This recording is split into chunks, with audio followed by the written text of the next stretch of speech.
And to your husband's point about being too honest, and please indulge me, and I will try to be as succinct as I can, but this is an important one, and it's on your mind, it's on my heart, and let's talk about it. And we won't all agree at the end of this conversation, just to give you the end away.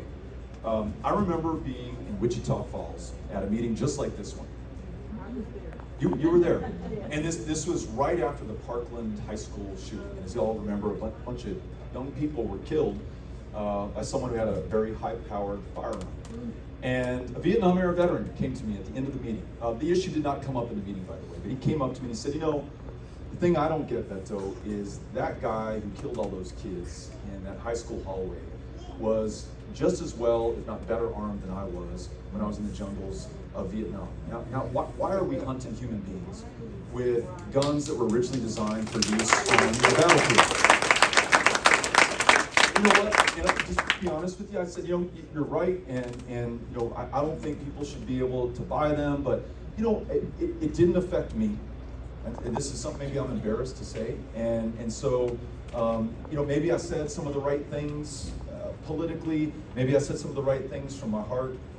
When 23 people were killed in El Paso in 2019 by a guy who drove to town with an AK-47, intent upon repelling the invasion of Hispanics, which he said were coming to take this state over politically and to replace him as a white man. Some of the language that has been used by those in the highest positions of public trust, the former president for one, some in very high positions of public trust in the state of Texas right now. And I immediately flew home. I happened to be in Nevada at the time. And I flew home that day, August 3rd, 2019, and I drove right over to University Medical Center, which is our public hospital and the level 1 trauma center in El Paso. And man, it was overwhelming. So many people had been shot, 23 people would die, but so many more had been shot, and the place was overwhelmed.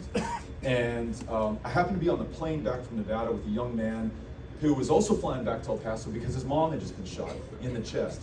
His aunt had been shot, and she would later die of her wounds, and his grandmother had been shot. She would luckily survive. And he said, Beto, I want you to come with me to UMC.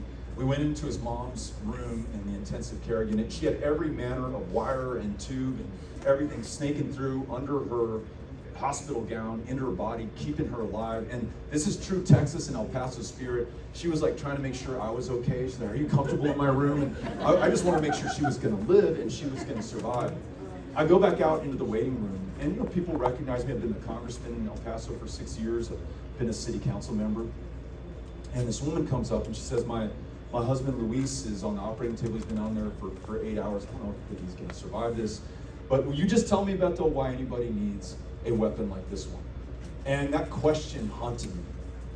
Because I told her right away, I said, no, nobody needs a weapon like that. And I went home and I thought about it. I talked to Amy, my wife, and I listened to Amy about this, and thought about my kids, who for those of you who have kids, that my kids are my conscience. And I may win or lose this race. I'm always going to have to face them and answer for what I've done or failed to do when I have the chance to do something. And I just took the position that may not be politically popular, may be too honest, that not only should no one be able to purchase an AR-15 or an AK-47 because they're designed to kill humans, and that high-impact, high-velocity round will just tear up everything inside. You'll bleed out before we can get you back to life. But I don't think that the people who have them right now in civilian use should be able to keep them. And listen, let me just say this. Many of you own AR-15s and AK-47s, and I know you own them responsibly. I hope that you keep them locked up if you have kids in the house so that they don't use them against themselves or against their friends, or take them to school. And I recognize that we can come to different conclusions on an issue that really matters to us. But I want you to know why I came to the conclusion that I did. Losing 23 people in your community in a matter of minutes with a weapon like this will do something to your thinking on this.